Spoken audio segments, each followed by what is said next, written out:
నమస్తే అమ్మా. ఏమ్మా టిఫిన్ ఈరోజు? దోశ, కిచడము, శనగల చట్నీ, బోండా, బజ్జీ, టమాటా చట్నీ, సాంబారు, నీళ్లు.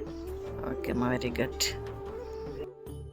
అన్నపూర్ణాదేవి అర్చింతునమ్మ, నా మనవి ఆలించి నన్ను బ్రోవుమమ్మ. విశ్వైకనాథుడే విచ్చేయునంట, విశ్వైకనాథుడే విచ్చేయునంట.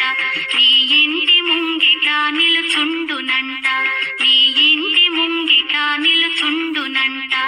అన్నపూర్ణాదేవి అర్చింతునమ్మ, నా మనవి ఆలించి నన్ను బ్రోవుమమ్మ. అన్నపూర్ణ